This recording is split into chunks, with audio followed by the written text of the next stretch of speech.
10 Min con Jesús, sacerdotes.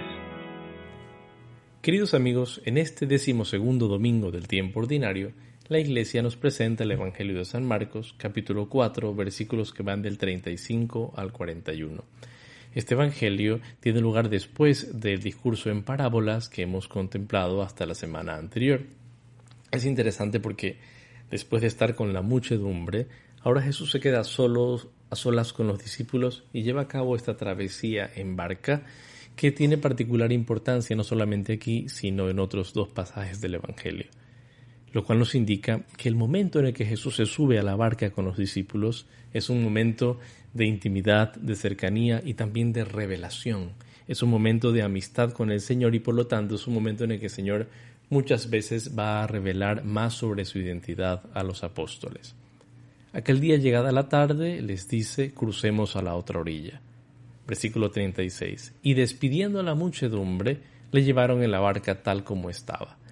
Es interesante porque el participio usado afentes del verbo afiemi recuerda aquella acción de dejar, así como los apóstoles, los primeros discípulos dejaron las redes, dejaron a su padre Zebedeo. Ahora ellos dejan a la multitud y se van con Jesús hacia la otra orilla, solamente con ellos en la barca y con otras barcas que le acompañaban. Ahora, mientras se encuentran en la travesía, cruzando el lago de Galilea, que es un lago pues bastante grande, hasta el punto de que se le llama con frecuencia mar, se levanta una gran tempestad de viento. Sucedió Ginetai Lailaps Megale, una tormenta grande de viento. Este es uno de los pasajes en los que se puede apreciar mejor la manera tan viva en la que Marcos narra su evangelio en comparación con los textos paralelos de Mateo y de Lucas. Dice Marcos que se desató una tormenta muy grande de viento y las olas se echaban sobre la barca hasta el punto de que casi se hundía la barca.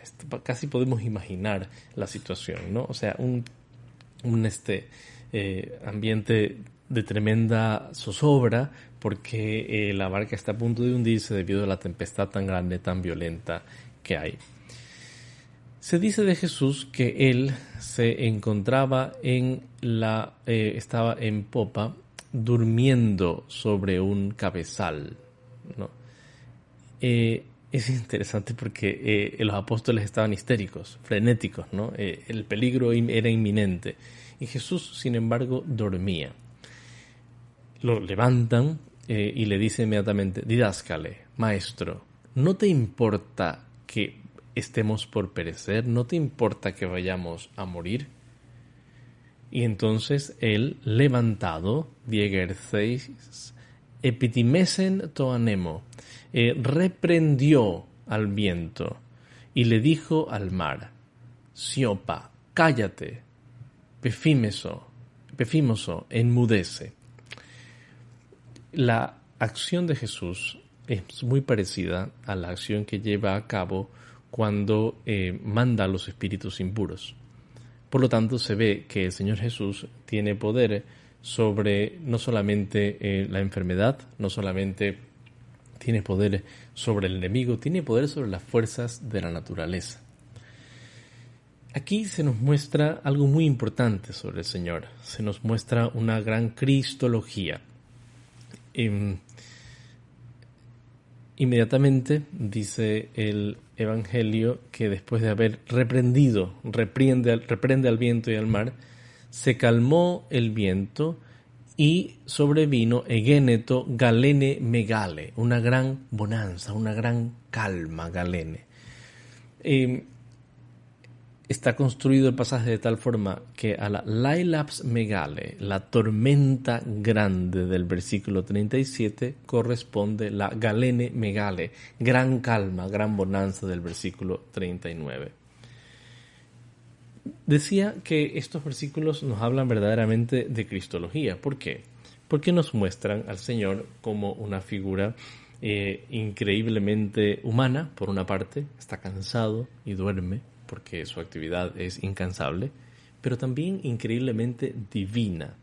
El Señor Jesús es tan distinto que Ni siquiera la perturbación inmensa del mar en la tormenta puede quitarle su calma. Él está durmiendo en ese momento con tranquilidad. Pero al mismo tiempo es tan diferente que no es que la tormenta le quita la calma, sino que él transmite su calma a la tormenta. Cuando ya se pone de pie, reprende y dice cállate, enmudece, y la calma que estaba en el interior de Jesús, por así decir, que puede dormir plácidamente, pasa hacia el exterior, pasa hacia la naturaleza. Jesús entonces es alguien que tiene la capacidad de vivir en calma y en serenidad más allá de los problemas habituales, pero sobre todo es alguien capaz de comunicar esa calma y esa paz. Es alguien ante quien las fuerzas de la naturaleza deben obedecer, podríamos decir así, puestas de rodillas, ¿no? Porque es el Señor del cielo y de la tierra, es el Señor de todo. Entonces, qué importante que es tener este pasaje, esta realidad sobre Jesús clara. Que este sea un pasaje profundamente cristológico, nos lo muestran las dos frases siguientes. Primero, lo que Jesús le dice a los apóstoles. Les dice, ¿por qué estaban con miedo? ¿Por qué tienen miedo? ¿Por qué se asustan? ¿Acaso no tienen fe?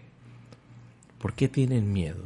¿Por qué son timoratos? ¿Por qué son poco creyentes?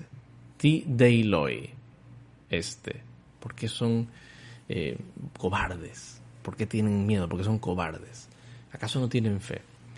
Y a uno le viene deseos de decirle, bueno, Señor Jesús, perdóname, pero es que normalmente cuando hay una tormenta y uno está a punto de morir, se le da miedo. O sea, ¿cómo Jesús puede, por una parte, estar con calma en un momento tan difícil y por otra, pedirle a los apóstoles que no se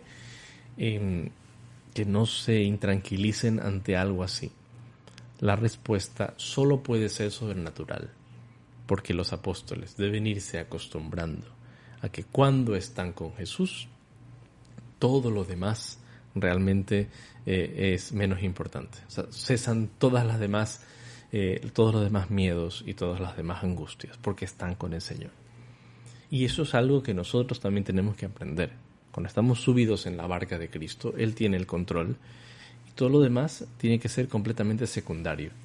Es algo que Pablo llega a comprender muy bien cuando dice pues que le da lo mismo, no le da lo mismo, pero dice que ya hasta quisiera morir ya y no le importa sufrir por Cristo porque sabe que con eso gana la gloria. Bueno, pues nosotros tenemos que tener esa conciencia clara, ¿no? De que si estamos en la barca con Jesús, todo lo demás es completamente secundario. Los apóstoles tienen que acostumbrarse a que estando en la barca con Cristo todo puede pasar, pero están a salvo porque están con Él. Y la siguiente frase, y llenos de miedo, se decían los unos a los otros, se decían el uno al otro, ¿quién por lo tanto es este que hasta el viento y el mar le obedecen? Y esta es la pregunta clave, es la pregunta cristológica, por la identidad de Jesús. ¿Y quién es este que hasta el mar y el viento obedecen? Ellos van comprendiendo que Jesús no es simplemente un didáscalos, como le habían llamado anteriormente. Maestro, no te importa que perezcamos. Es que no es un maestro nada más, es el Señor Dios. Y por eso estamos seguros en su barca, estamos tranquilos con Él. Mientras estemos en su barca, estamos en el lugar correcto. Aunque parezca que la tormenta ya nos hunde, estamos en el lugar correcto. La barca es el lugar donde gozamos de la seguridad de Jesús, de su intimidad, de su cercanía. Recordemos pues también cómo en la barca el Señor Jesús se manifiesta también a los apóstoles cuando se ponen en camino, ¿no? Para después de la multiplicación, antes de la multiplicación de los panes, los apóstoles solamente tienen ese trayecto en barca en el capítulo 6 para estar con Jesús. Él los había invitado a un día de convivencia y de descanso, pero no logran tenerlo. Sin embargo, tienen ese trayecto en barca de intimidad con Él.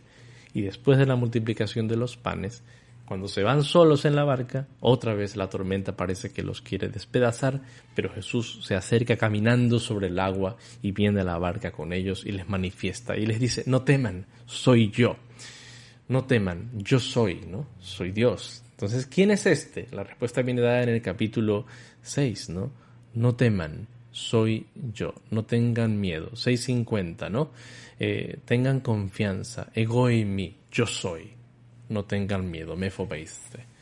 Entonces, ¿quién es este? La respuesta vendrá más adelante. Soy yo. Yo soy. Yo soy el que soy. Soy Dios. Solamente Dios puede tener este poder.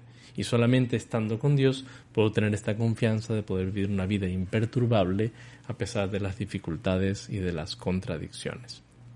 Entonces, queridos amigos, nosotros estamos llamados a vivir en la barca con Jesús.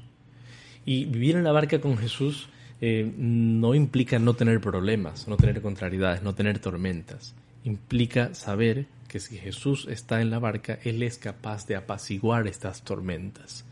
Que estando de su mano, estando en el equipo correcto, por así decir, vamos a poder vencer siempre las dificultades. A veces de modo inmediato, a veces de modo velado, pero estando con el Señor podemos vencer las dificultades, los problemas, las contrariedades. Por eso, qué importante que es volver una y otra vez a darle al Señor poder sobre nuestra vida. Cuando sentimos también en nuestro corazón las tormentas que quieren como ganar, quieren vencer, quieren triunfar, volvámosle a dar a Jesús las riendas de nuestro corazón para que Él calme la tormenta y nos ayude a vivir siempre en su presencia y en su amor. Que Dios los bendiga.